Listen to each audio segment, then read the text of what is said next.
മികച്ച ഫ്ലെക്സിബിൾ ആയിട്ടുള്ള നടൻ ആരാണ് എന്ന് ചോദിച്ചപ്പോൾ ഞാൻ കയ്യടി മേടിക്കാം, മമ്മൂട്ടിയുടെയും മോഹൻലാലിന്റെ ആരാധകരുടെയും കയ്യടി മേടിക്കാൻ വേണ്ടി പറയുമല്ല, ഫ്ലെക്സിബിൾ ആയിട്ടുള്ള നടൻ എനിക്ക് ആരെന്ന് ചോദിച്ചു കഴിഞ്ഞാൽ ഉറപ്പായിട്ടും മമ്മൂട്ടിയാണ് എന്ന് പറഞ്ഞു. ഇത് പണ്ടൊരു തവണ ഭയങ്കര വിവാദമായതാണ്. ജഗതി, നമ്മുടെ നടൻ ജഗതി 5 മികച്ച നടന്മാര് ഫ്ലെക്സിബിൾ ആണെന്ന് പറഞ്ഞു. ഒന്ന് നെടുമുടി വേണു, തിലകൻ, ഭരത് ഗോപി, മോഹൻലാൽ, പിന്നെ ജഗതി എന്ന് പറഞ്ഞു ഞാനും. അന്ന് ഭയങ്കര വിവാദമായിരുന്നു.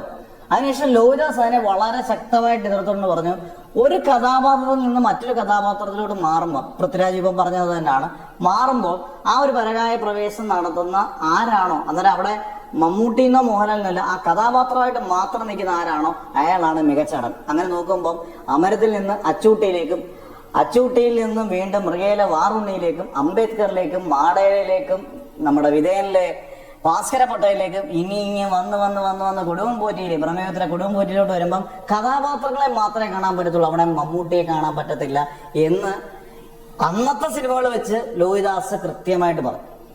പക്ഷെ ഇപ്പം വീണ്ടും പൃഥ്വിരാജും പറയുന്നത് തന്നെയാണ്. പൃഥ്വിരാജ് ഏറ്റവും കൂടുതൽ സിനിമകൾ 3 സിനിമകൾ ചെയ്തിരിക്കുന്നതിൽ 3ലും മോഹൻലാലാണ് നായകൻ. ബ്രോഡാഡി ആയാലും, ലൂസിഫർ ആയാലും, എമ്പുരാനായാലും. അടുത്ത് ചെയ്യാൻ പോകുന്നത് ഇതാണ്.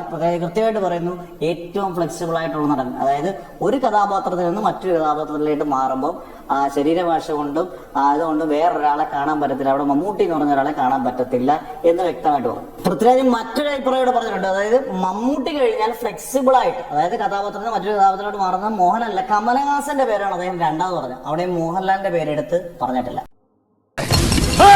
മിണ്ടിപ്പോയത്